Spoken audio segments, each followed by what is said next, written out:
Starting now. Okay, we're starting.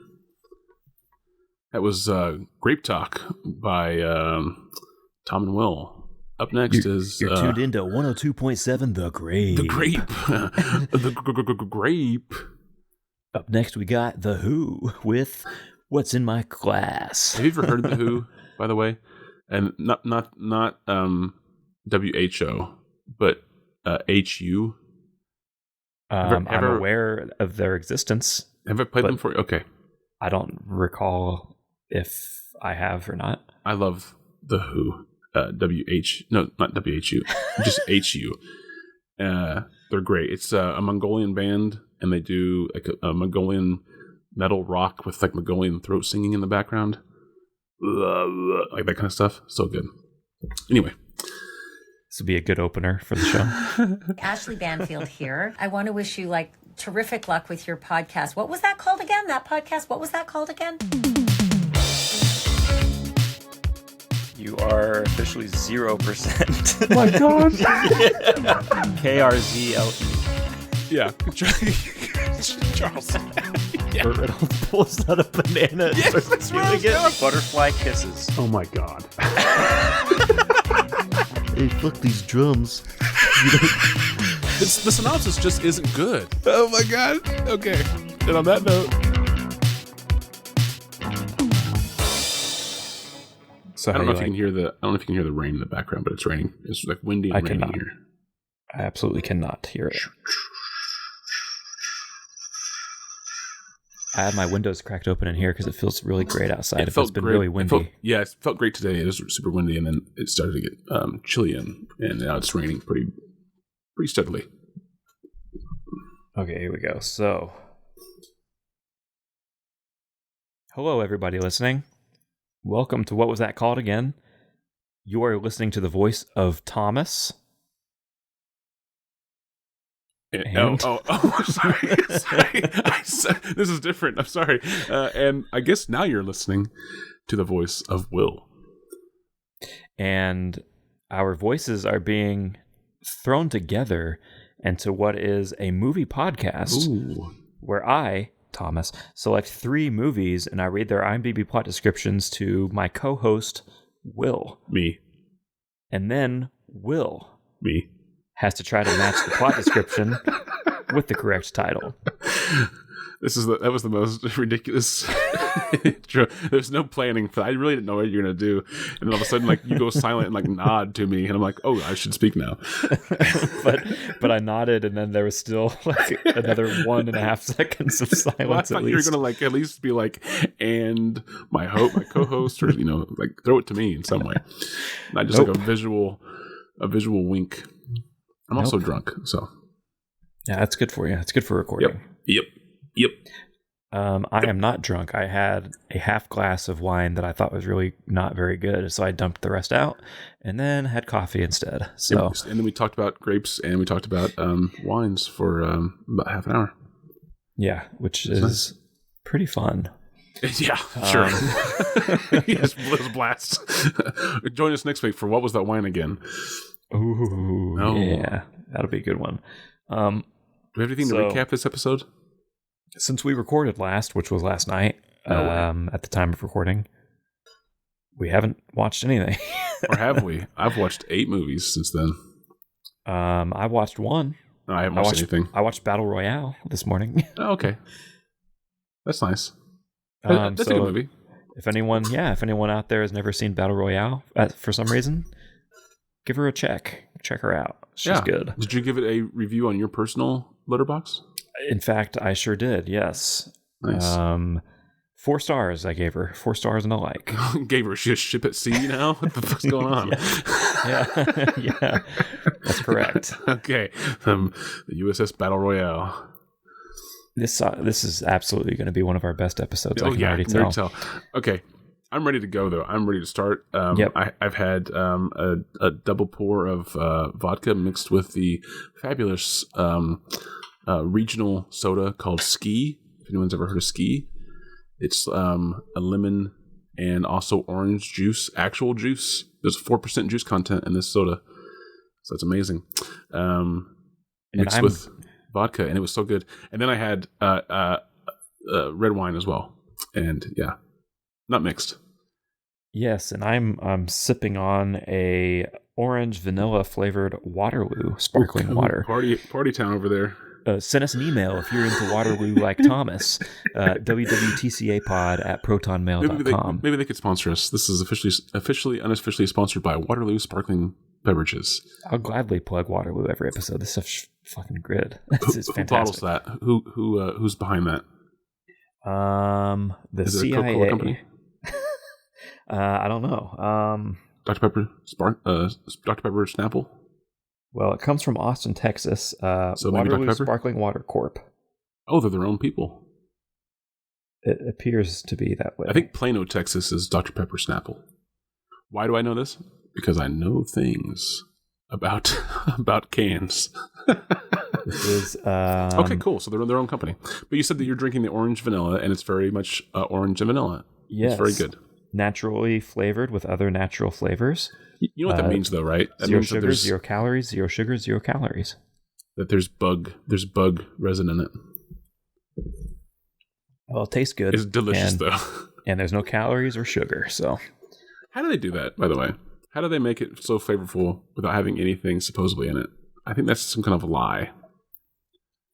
Because the ingredients being purified carbonated water and natural flavors.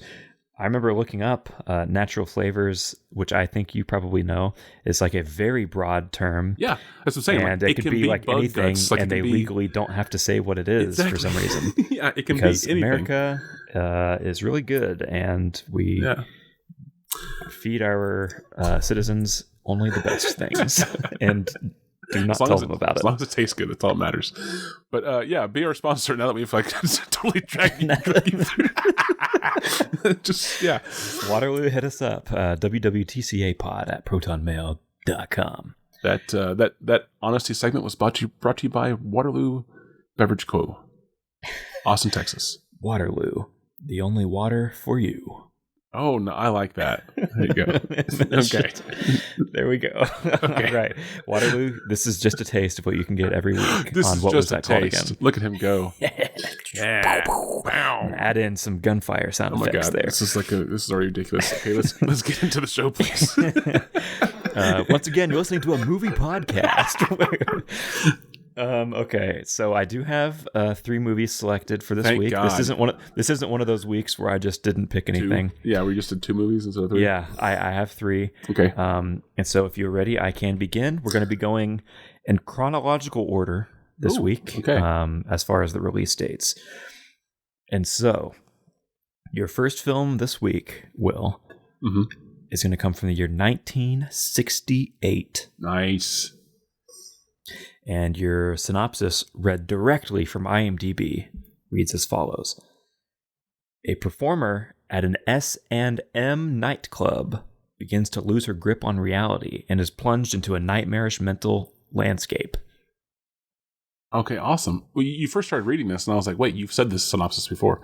But you haven't. 1968, at an S&M nightclub, a performer starts to lose her grip on reality in a nightmarish something. And is plunged into a nightmarish mental landscape. Mental landscape, that's what it was. Yeah. Okay. I have not seen any of these 3. And this, I definitely haven't seen this one, because this does not sound or feel familiar at all. Okay, next one. Moving right along here, you're going to be going to 1989. Ooh, nice. 10 years before you were born. Yeah, I wish. Actually, no. If my body felt like the way it feels now, and I was 10 years younger, I'd be like, just end me. Just stop it now. It's all uphill from here. Yep. Right. Your synopsis from IMDb for this film reads as follows. An actress starts seeing visions of a witch character called Lavana, which she's supposed to play in an upcoming horror movie. Ooh. And slowly begins to discover a supernatural plot against her life. Okay, so 1989, an actress starts to have visions, of a ghost named Lavana, who the actress is supposed to play in an upcoming horror film. And a witch character. Yeah. An actress starts seeing visions of a witch character called Lavana or Lavana. It's Levana. So not just a ghost, but a witch. Yes, a witch character. Who the actress is supposed to play in an upcoming horror film, and she begins to suspect there's a supernatural plot, or what did you say? Yes, that's correct. Against her life. Oh, against her life. Okay, I get a plot against her life. Interesting. It does not at all sound familiar either.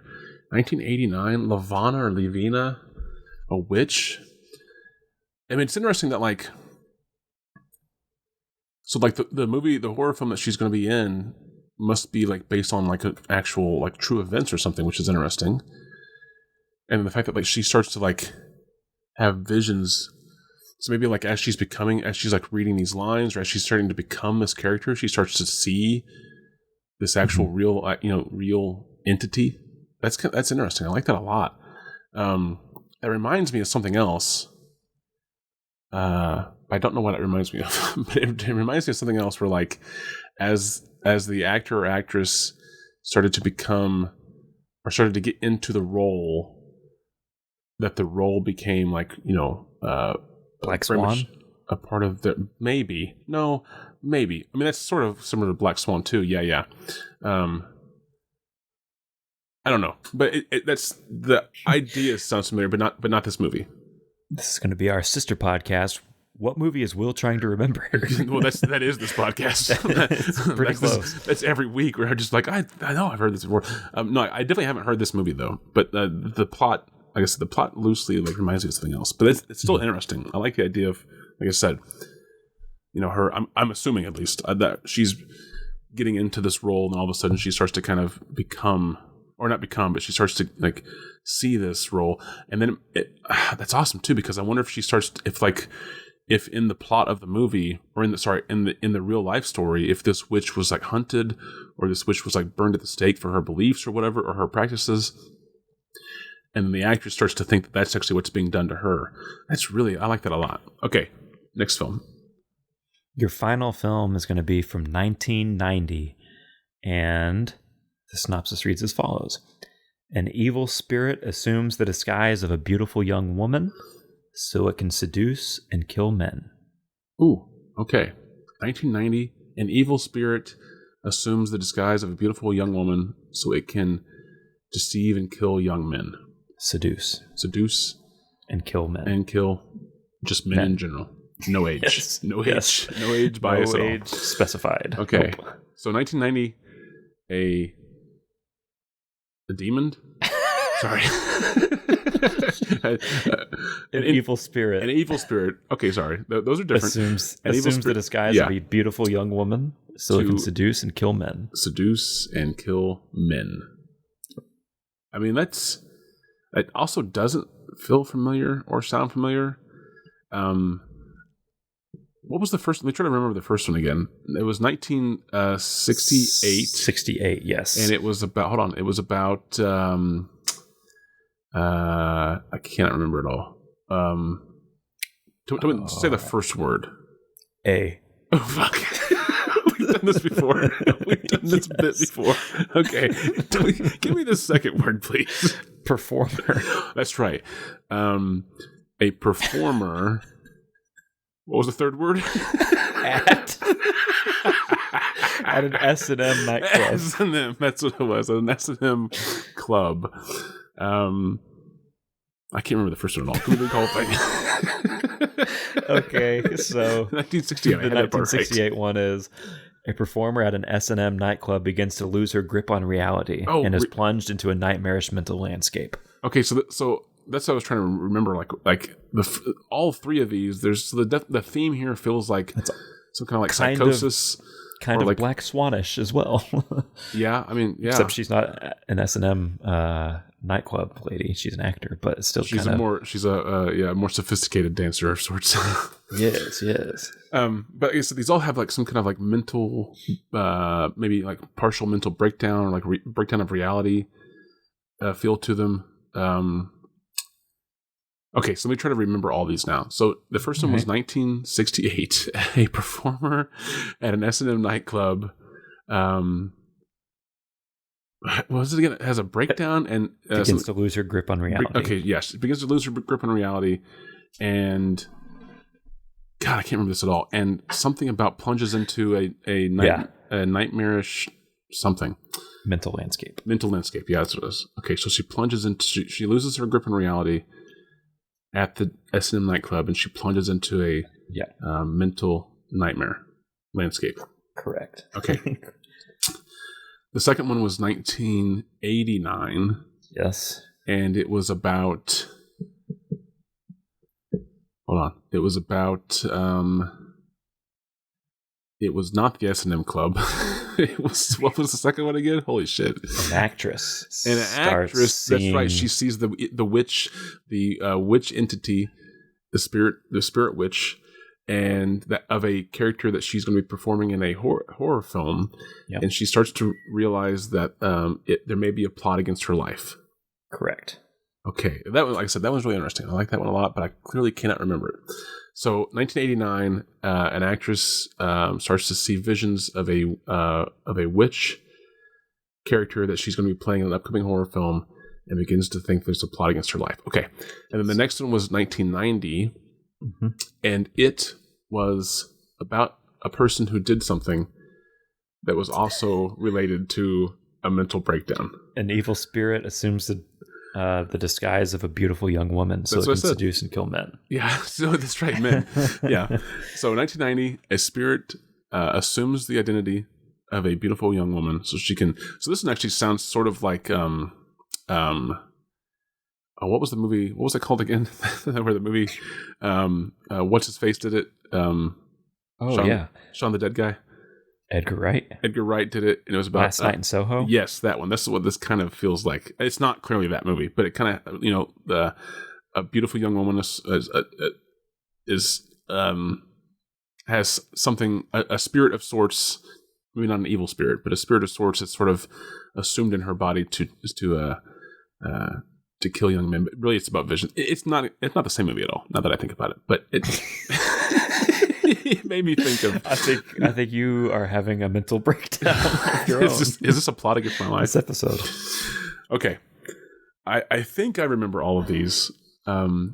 Okay. I'm going to say that, and I'm going to have you give me the titles, and then I'll go through them again. Okay. So, title me, please. Okay. The first title I'm going to give you this week is going to be Night Angel. Night Angel. That almost sounds like a doo-wop song. Night Angel. Boom, boom, boom. Boom, boom, boom. Chat, we'll get a copyright strike. Okay, Night Angel. Angel of the night, you appear. Boom, boom, boom, boom. In my life. It doesn't work with the Skype delay very well. I don't think. We'll fix it in post. Okay, so Night Angel, that could be the S&M club dancer person who is losing a grip on reality and plunging into a nightmarish landscape. Maybe. Okay, it could be any of them. Well, not necessarily. Okay. Because it's only one of them. So Night Angel could be that one. Because you would go to this club at night. I'm sure she's some kind of like form of entertainment at this club, clearly. No, she's a waitress. She's the janitor. That's her performance. She's a performer at a nightclub. She comes up with like a mop bucket and just cleans up the place. And the guys are like, dance. She cleans up the floors every night. Welcome, Sandy. Sandy. It's like this squeaky mop bucket comes out and she starts like pole dancing on the mop handle. Maybe that could be Night Angel, or it could. What I'm saying. I don't think it's the one with the actress who has visions of the witch and then thinks there's a plot against her life. That doesn't feel like Night Angel. Maybe the horror movie that she's in could be called that weirdly, but it's about a witch, so I don't know if that's going to be fitting. But the last one about the evil spirit who assumes the identity of a beautiful young woman, or just a beautiful woman, to enables that woman to kill men. There we go. That could be Night Angel, maybe. But I really feel like Night Angel has to. It kind of fit. I feel like it fits the most with the S&M Club performer. So I'm going to unofficially lock that one in and give me the second one. The bold unofficial lock in whenever you get one title. It's mostly just for my organization in my brain. Yes. But yeah, just lock. I'm going to unofficially. I don't want the judges of this game show to think I locked that answer in yet. Your second title this week is going to be The Black Cat. Ooh, that sounds familiar. The Black Cat. Why does that sound familiar? Is that the name of the S&M nightclub? The Black Cat? Are all these titles going to go with the S&M nightclub movie? Yes. Stay tuned. These are all just alternate titles for one movie. You've duped me this time around. You got. I mean, Black Cat and a witch, those go together. How does that go with the last one, just to make sure? I don't know if the evil spirit assuming the identity of a young woman. I mean, it could be that the character is African American descent, and maybe this is like a play on that, maybe. And like the beautiful woman is like, the Black Cat. Like that's what, like on the streets, that's what she gets known as. It's like the killer is like, oh, that's the Black Cat, man. She's gonna stab your ass. Oh gosh. Yeah, Will's gonna get canceled. Oh man, I'm already canceled. I was just doing an impression of a talented actor. Sorry, I apologize. We'll see what happens in post. I might have bleeped. No, why? I don't mind that. I don't think that was racist by any means. I think I was doing a very specific sound of a very specific 70s. Well, this isn't 70s. This is 1990, but yeah, like a jive talking, cat on the streets. Yeah, I don't know that. So Black Cat is still lingering for me. I don't know where that one fits. Okay, third one. Okay, your final title this week is going to be Succubus. Ooh, Succubus. So that feels very much like it could be the spirit, the evil entity embodying the beautiful woman in order to kill men. Like that almost feels like that has to be that one. I mean, I don't feel like Black Cat is the... Wait, sorry, Succubus. I don't feel like Succubus is anything really to do with the S&M Club. Was there some kind of entity in the S&M Club story? It's just that she like loses reality. Loses her grip on reality. Yeah, okay. So we don't know why she loses her grip on reality. Okay. So, Succubus. Could it be the actress who has visions of a witch, maybe? Maybe the witch is like a succubus, even though those are different things? Okay, so that would mean I feel pretty confident that Succubus has to be like the evil spirit that is embodying a beautiful woman in order to kill men, because that's what a succubus is. So I feel like there has to be that, which means that like if I think that Night Angel is the 1968 S&M Club performer losing her grip on reality and envisioning a nightmarish landscape, then that means that Black Cat has to be the witch one?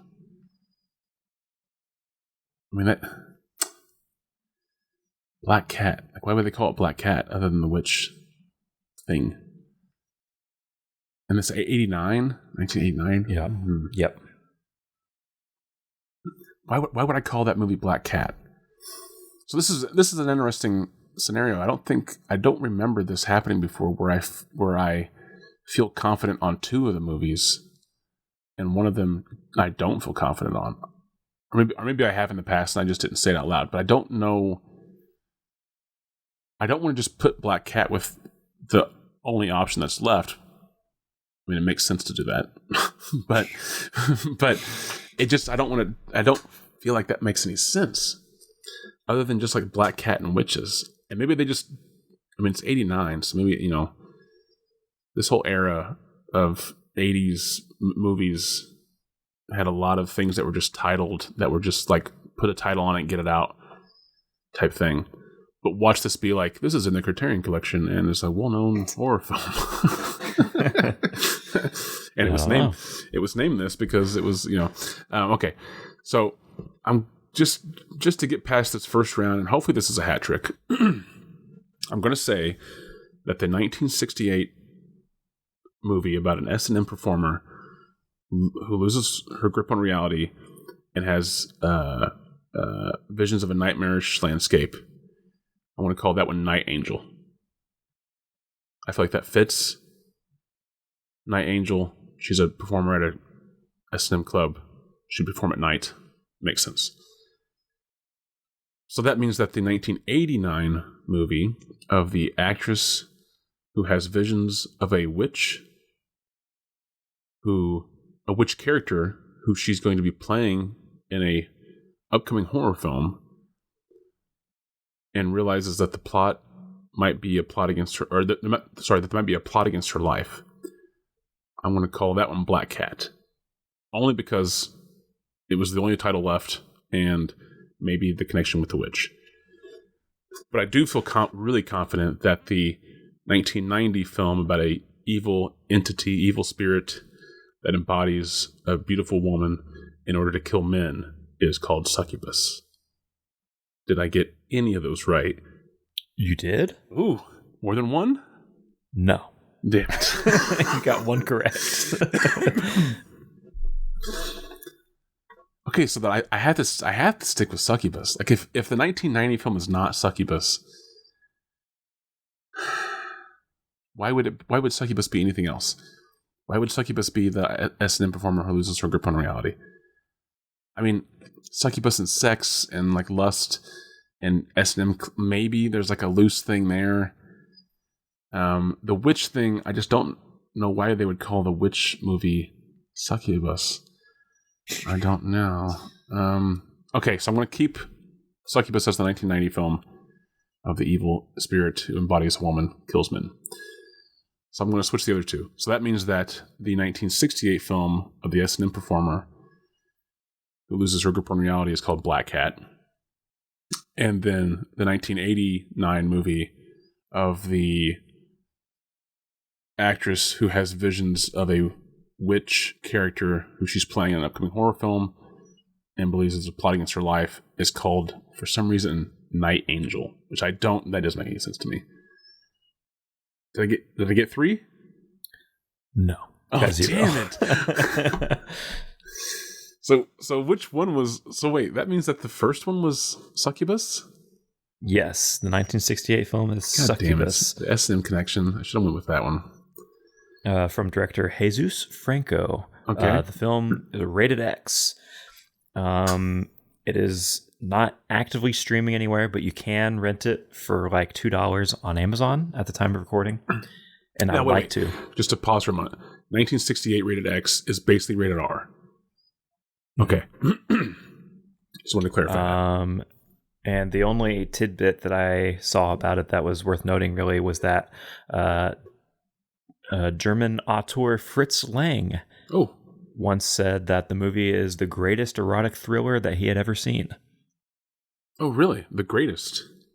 The greatest. The second title from 1989 was The Black Cat. Okay. From director Luigi Cozzi. Italian? Yes. Okay. It is allegedly, it's noted as being an adaptation of Edgar Allan Poe's The Black Cat. Oh. Although the film, from IMDb, the film originally had no connection to Edgar Allan Poe's short story, The Black Cat.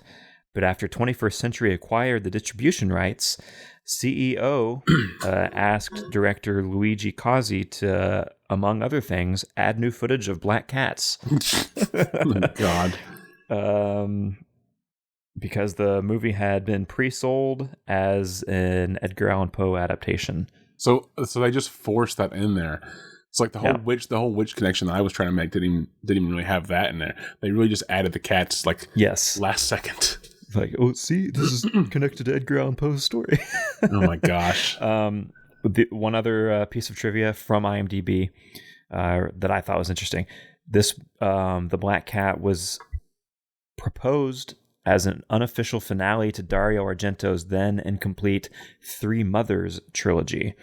Originally, a script draft was written by Dario Argento's ex-wife Daria Nicolodi, but producer Dino De Laurentiis moved away from the project and focused on his... De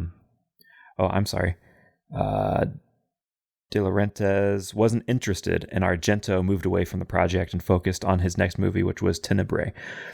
A few years later, Nicolodi gave the script to her friend Luigi Cozzi, wanting him to turn it into a movie. Cozzi decided to do it, but didn't want to make a straight sequel to Argento's Suspiria and Inferno. Right. So he rewrote the script into something that is more of a tribute to those two Argento movies. Yeah. Nicolodi was originally supposed to star in it, realized that Cozzi's version was not what she had in mind, and then she left the project. I know I've done this before, and I didn't say it out loud on the record, but whenever you were reading the synopsis, I knew that it wasn't Suspiria, even close, but I did get a sense that this is sort of Suspiria-esque in the sense that an actress or a female performer of some kind gets overtaken by the art, Yes, and the witch theme as well. Yeah. Involved in it. Yeah, that sounds interesting. It does. All three of these I think sound interesting. I'd like to check out all three of these. I definitely want to see... I'm really interested in seeing Succubus, especially after that Fritz Lang comment about it. And the movie's only an hour and 10 minutes long also. Your third movie from 1990 was Night Angel from director Dominique Othenin-Girard, who is best known nowadays as... after this movie, he would go on eventually a few years later to direct Halloween 5, The Revenge of Michael Myers. Oh. And which is to some questionably received. As you heard our amazing excitement there. Potentially your humble host Thomas's maybe least favorite of the whole franchise. But so he would go on to do Halloween 5, which I thought was kind of cool. I'd like to see one of his earlier movies, and I thought this movie sounded interesting. Some of the gore effects had to be cut down to avoid getting an X rating. And 1990 X rating. Yeah. An actual X. It is supposed to be pretty violent from what I understand. This movie, I did not check YouTube, so I cannot speak on whether or not it's on YouTube in full, as some of these movies tend to be, but it is not streaming anywhere at the time of recording. A Blu-ray edition from who I wish would sponsor us, Sloppy Second Sales. SloppySecondSales.com. Just went live at the time of recording, a week or two ago. A Blu-ray of Night Angel came up, and that's how I found out about that movie. Oh, nice. And so, yeah, I would like to see that one at some point. And so those are your three flicks. I'm curious to hear what you think as far as the ratings, spread. So the Fritz Lang connection, comment maybe gives that one some boosting in the rating potential, at least. The fact that there's an Argento connection with Black Cat, but then also Black Cat just has Black Cat stuck in it for no reason. I mean, it could just be a good movie. It could just be a good movie with a bad title, which is possible, and especially if the cat relation doesn't have anything really to do with it. It also maybe doesn't take away from the movie. And I'm sure maybe at the time, whatever marketing there was might have been a little dissuasive on, what people thought they were getting into and then actually what they got. But since IMDb's inception, that, doesn't have anything to do with it. So that one's also tough. And then Night Angel. I don't know. I kind of feel like maybe these are sort of all clustered together. And maybe in like the six range, potentially. I won't give them. I mean, it's hard to say because there's quite a sea change between 68 and 90 as far as like how films were even done, and the fact that you have one that's like rated X because there wasn't an R rating. I mean, I don't know if there's anything graphic in what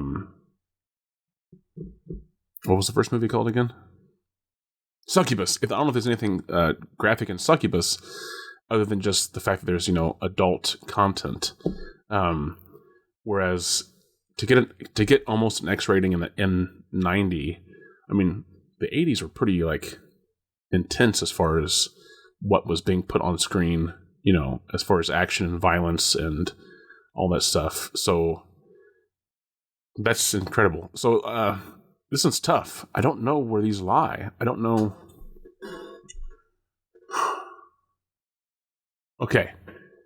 So I still say they're all clustered together pretty closely with within a decimal point or 3, right?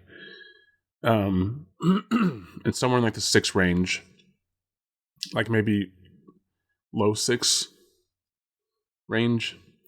And then which one is first though?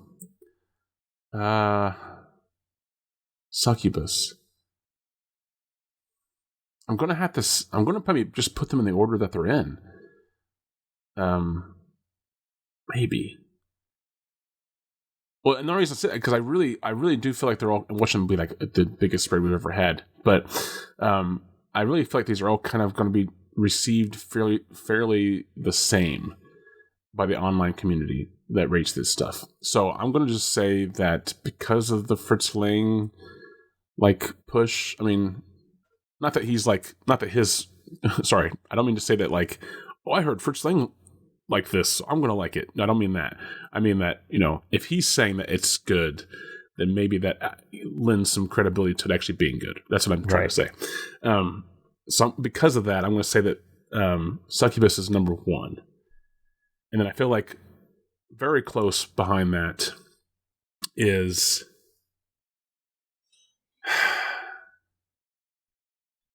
I'm going to say that it's going to be Night Angel, actually. And then I think a few points further away is going to be Black Cat. And I think only reason for that is because I think Black Cat probably started off as something that had potential, and then it got forced into something else, and then it got passed from someone else's idea or possible attachment,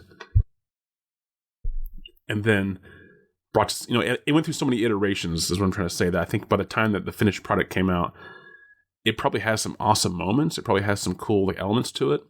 But because it was trying to emulate something else and then pay honor to something else while also being infused with something else, I feel like that might maybe have dragged down and the quality. Marketed as something else. Exactly. So exactly. So I feel like Black Cat is 3rd.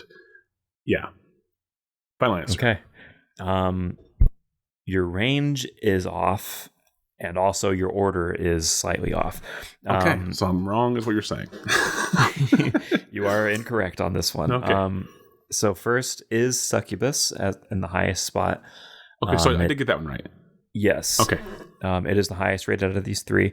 From 1,236 IMDb ratings, it has a 5.3. Okay, so I was off by a whole point. Yep. Second place is going to be the Black Cat. Oh, okay. From 787 ratings with a 4.8. Oh, okay. And last place is Night Angel from 771 ratings with a 4.5. Do you think the stuff that they cut out to make it an R would have added to the film? I don't know.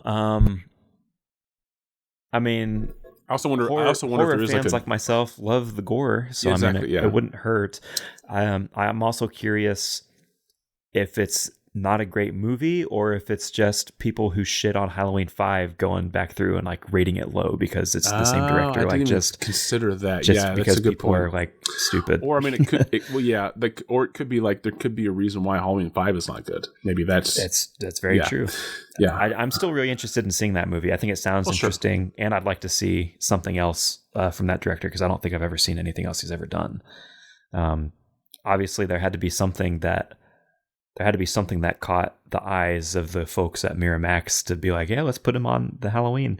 Which I know that by the time the 5th one was coming out, it was kind of like a I think borderline straight to video at that point. But we got to make another one just to keep it alive, folks. We got to get it out there. Yeah. But I'm still curious to see something else that guy did. Yeah. Because although I don't like 5 very much, there's still stuff in it that I enjoy. I like all the Halloweens to some extent. But anyway, okay. So this week, in addition to a quote, which I do have prepared for you, I also have a bonus round of poster tagline. And so here, from one of the poster artworks on the IMDb pages for one of these movies, I have taken the tagline that is on the cover, and Will is going to try to figure out what movie this tagline belongs to. So we're doing tagline first? Yes. Okay. And your tagline that I'm going to read for you is, and I quote, "Between dreams and nightmares, ... between reality and fantasy, ... lies the terror of," and then the title. Ooh, okay. Lies the terror of Succubus. Lies the terror of Night Angel. Lies the terror of Black Cat. The Black Cat. And I still love this whole era of ellipsis ... that's the best. I miss that so much. Okay. Read this one more time. Between the reality of something and between dreams and nightmares, between reality and fantasy, lies the terror of... Oh, man. I feel like this has to be the Black Cat. And you feel correct. Oh, nice. Well, just because, like, you know, the whole, like, fantasy and reality and going back and forth, again, it feels sort of like a nod to Suspiria, Argento, that kind of thing. So, Could be. Right. The terror of the Black Cat. Featuring randomly cut in Black Cat footage. Okay. Wait, didn't you say that they already had the film done and they went back and added that footage? Yeah, I said that it was pretty much yes. And then the CEO of the distribution company was like, you need to add some Black Cat footage. Who was the distribution company? What company did this? I read it a minute ago. MGM? Really quick. I can pull it right back up. I think it was MGM. It feels like an MGM move. I have no connection to Edgar Allan Poe's short story. 21st Century. Oh, okay. Acquired distribution rights. CEO Menahem Golan asked director, among other things, to add footage of black cats. Because they pre-sold the film as a Poe adaptation. We got to give people fucking douche. What we promised. We promised them black cats. Throw some black cats in there. Yeah. This will give them what they want. I just imagine that like they just like rented a cat for like a day and just like put it on some fences and some like trash cans and then rolled. Yeah, just like a few feet of film. Gave some like catnip and some treats and just let it do its thing for like an hour. Yeah. Okay, so we can move straight on into quote time. And if you're ready, I can go ahead and dive right into your quote. Okay, so this is a quote from a movie, and you've not seen any of these movies, so you don't even know where this quote really is, other than what you've read from IMDb. Yeah. And also, you're going to give it in a character of your choosing, which may or may not, in this case, probably not, be a character from the movie. Probably not. And I do want to ask, is this a single person, or is this going to be a dialogue back and forth? This is one single person says this one line. Okay. All right, here we go. Quote time. All right, and directly from IMDb, The Internet Movie Database. No, I thought you went to quote already. I was like, this is the internet in like 1980? It's like, what? I was really thrown for a second. Or 68? Yeah. Yeah. The quote is as follows, and I quote, "The world needs beauty desperately." The world needs beauty desperately. And in some like Tom Waits character that you gave, which is probably not at all what the character is. Hey, could be. The world needs beauty desperately. Yep. Don't you agree with that? No. I think the world's too beautiful sometimes. It needs to be dulled down a little bit. We're on our way there. The world needs beauty desperately. Yep. The world needs beauty desperately. I'm guessing there's like a pregnant pause there, maybe. The world needs beauty. Or you put that in there. Yeah, but I'm saying like the actual delivery. I'm assuming that like there's even more of a beat there. Who would be saying this? The world needs beauty desperately. Who would be so brazen?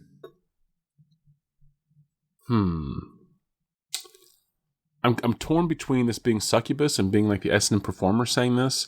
Like I can picture her saying this early on, like the main actor, the main character, in full leather attire. No. This is before her performance. So she's in like the makeup, like she's backstage in like the makeup, like looking in like the mirror. No, she's like looking in the mirror, like putting on earrings and makeup and stuff like that. And she's like, the world needs beauty, desperate. You know, she's like putting herself on to go out to be on the stage. Or this is the evil entity that embodies a beautiful woman, and this is a kill line.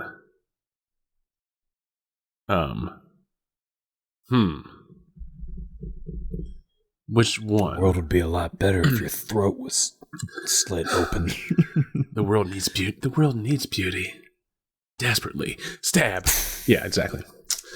Like I could see some misogynistic John saying like, "Hey, baby, you're pretty beautiful tonight," and then the embodied woman is like, "Yeah, the world needs beauty desperately," and then like you said, slash or kick, yeah. It's like, I was just being nice. Why'd you go to stab my guts? Oh man, this is tough. Okay, so I've sold myself on both, so I got to coin flip it now. Fuck. I feel like no matter which one I say, I'm gonna be wrong. So I'm gonna say I want it to be the kill line in A Night Angel. That's my answer. Okay, well, Night Angel is the movie it came from. However, I can pretty much confirm that it won't be a kill line because some guy named Craig says it. You don't know if Craig killed somebody. Craig could be killing a prostitute. No, he couldn't. Okay. Okay, no, you're right. You're right. He absolutely couldn't. No way. Yeah, I have no idea what the context is, obviously. But yeah, somebody named Craig, a character named Craig. Well, you also don't know. You're just assuming that that's a male name. You don't know. It is a male name because I can see who plays the character Craig. And it's Lyndon Ashby. Well, right. I mean, it's like, is Craig the name of the evil entity? that embodies the woman? She's possessed by an evil spirit. Who's a guy named Craig. Craig disguised as a beautiful young woman. No, disguised as her. Like, she is the beautiful young woman, and she's possessed by Craig.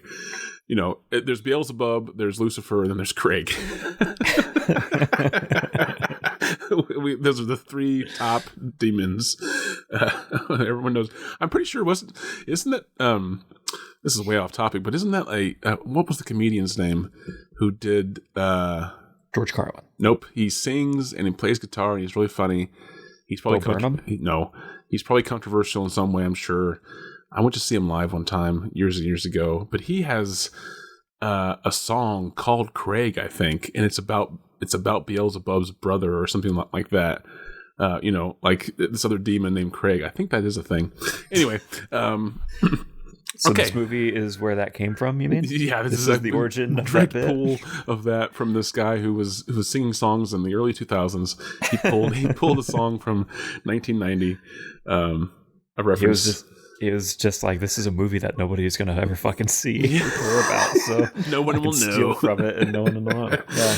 All right. So Craig says the world needs beauty desperately. So I think right away I have to know where that line is said. I still want it to be a kill line, but I think you're probably right. I don't think there's no way that, like I said, unless like Craig is doing some bad and this evil entity is like kind of like an anti-hero of sorts, maybe, and is out there using its acquired beauty to lure in scumbags and kill them. Maybe, right? Maybe Craig is this evil spirit's pimp. Oh, maybe. Yeah. I mean, it's called Night Angel, so there's a possibility that like the angel part of it is in reference to her beauty, but also in reference to her being, some kind of. She keeps killing people before she gets paid, and he's pissed off at her. Yeah, exactly. But the angel reference could be that like this is an entity that is taking care of things and making sure that there's order and yeah, maybe. Okay, so where does Craig? Let's paint the scene like we always do, where this line is said by Craig, and then hopefully we can find this movie. And because I think you said this movie is hard to find, or it's not available anywhere you could find at the moment. I haven't looked on YouTube, so I don't know. It might be on YouTube, but it's on Blu-ray from Sloppy Second. But so yeah, there is a physical way to watch it, but that's not always the easiest. But hopefully we can watch this and then figure it out and talk about this before next. There's a VHS trailer for. Oh, it is on YouTube. Nice. Yes. Okay, there. That's our homework right there. Or at least mine. You can watch the. You can order from Sloppy Seconds and be a good patron of theirs. Oh, you have to sign in to watch it. FYI. Oh, because it's rated R. Rated R. Borderline X. Borderline X. Okay, so let's figure out then where in Night Angel, the 1990 movie about an evil entity taking over a beautiful young woman. So, in order to kill men of any age, where is it that Craig says this line? So yeah, he's pissed off that she's not getting the money before she kills these dudes. What's the line again? The line is the world needs beauty. The world needs beauty desperately. Desperately. Okay. And he's like, you need to get the money first, bitch. But I don't want to go back out there. I'm so tired of working the streets, Craig. I'm an evil spirit. Sometimes evil spirits need rest. I don't know if Craig gets to know that or not. And he's like, I was saying that she was being hesitant to go out there, and then he replies with, "The world needs beauty desperately." Like that's his line to get her to realize, like, get the fuck out there. The world needs beauty desperately. He's like, before you kill he's like, I don't even give a shit if you kill these people. These people are scumbags. Oh, so you're saying that he's totally aware of all her. Before you do it, you need to get paid first, because if you don't get paid, I don't get paid. And she's like, there's something beautiful about the killing, the blood. He's like, the world needs beauty desperately. I don't know. And I need money. And I need money desperately. Yeah. Okay, wait, stop. But we know we don't know this. The person who entered this line could have just left out the other dialogue, I guess. But we could also assume that this is the only line spoken in this scene. Could be the only line spoken in the movie. That's also true. That's also true. So we could also attack this in a way that kind of like what we did with the William Shatner hot dog Impulse. Yeah, where that was the only line spoken in that scene. Hold my hot dog, in which we were not anywhere near accurate. Because I don't know if I like. I mean, I know that you just want to do like crazy, and that's fine. But I don't know if I like the idea that anyone knows that this entity is in. Mm-hmm. And we're assuming that this is like a prostitute, or like a person of the night or whatever. But I don't want to go down that route just because it's like crazy. I want to actually flesh this out. So for realsies, because I want this to let's really try to get this right, not just go off the wall. I think that'll be more entertaining whenever we're either really close or the movie does something even crazier than what we could think of. Well, the only information, like actual real helpful information that I have is that this guy that plays Craig is the second build on so clearly I feel like you're on to something already by saying that he's either some kind of like pimp or somebody who's or somebody that she was like close. About to kill but then takes pity on or something like that. Oh, maybe like this guy or wait, how about this? Maybe what if Craig is like a regular. Again, we're assuming that this person, that the main spirit is even a sex worker. This person could just be a secretary. we have no idea what the worker or what the beautiful woman actually does as a gig.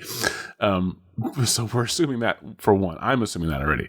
But what I was going to say is that what if Craig is like a regular client of her? Does she have a name? The lead actress. Character Lilith. Okay. Oh, of course, because it's on the nose. Okay, so Lilith has this. Let's assume again that she's a prostitute, and she has, or even like a dancer maybe, but she has like a regular client, and that's Craig, and Craig is in love with her, right? But Craig is also maybe like a beta. He he wants to make his move, but he knows that he doesn't have a chance with her. So he just kind of has to like say that he's okay with her going out and, which I mean, he'd have to because they're not dating, but it doesn't bother him that she goes out with all these other guys as part of her job, or that she dances for all these other guys as part of her job, or that she flirts with all these other guys as part of her job, whatever it is. So I think that I want to say, and maybe we can make this a competition too, but I want to say that like he thinks that they're getting close romantically, doesn't realize that she's recently been possessed, we'll say, by this evil spirit. So he still sees her, but she's getting more like driven in her whatever activities with the other guys, right? And Craig thinks that they're going to like spend some time together. And maybe it's his chance to get close to her. And she says, I got to go out. I got to meet this guy, for a good time or whatever. And she knows she's going to kill this guy, but he doesn't know that. And then Craig's like dejected response is, oh, the world needs beauty desperately. Like he's just saying, like, like, sure, I get it. Maybe that's what it is. I still would like it to be a kill line, but I don't think Craig is going to kill anybody. I don't either. Yeah.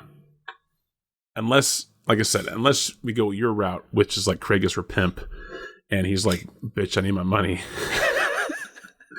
Or maybe he's like saying that to, how about this? Craig could still be a pimp, but just not Lilith's pimp.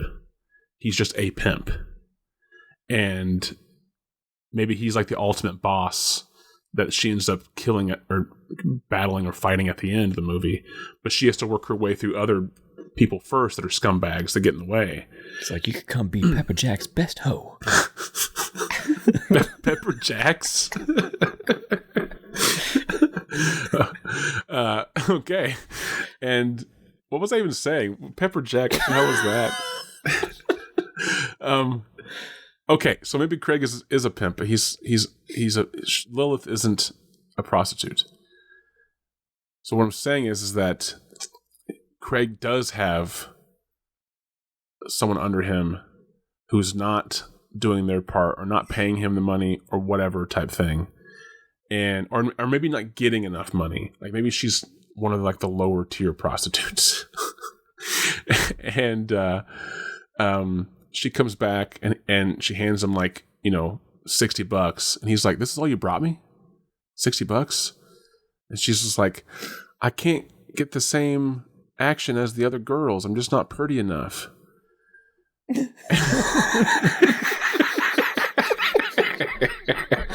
and then this is where the asshole Craig like slaps her across the face and is like, the world needs beauty desperately. It's basically saying that like you're not pretty enough. Don't hit me, Pepper Jack.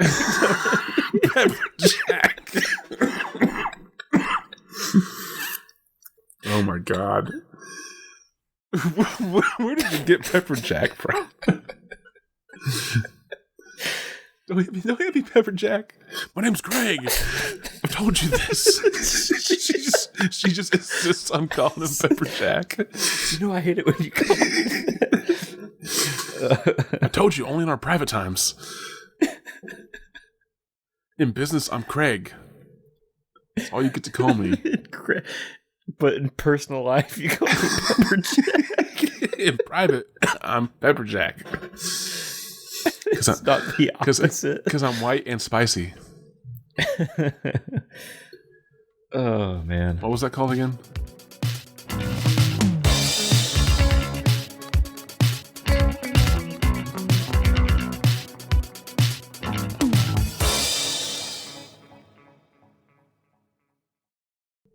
Pepper Jack. Where the fuck did that come from? Where was it from? It's from something. Oh, so you did steal it from somewhere. It is from something. I can't. All my material is 100% original, and you are borrowing from outside sources that you can't even cite. I think it was from. I think it was from an episode of Always Sunny or something. Oh, okay. That's a good reference then.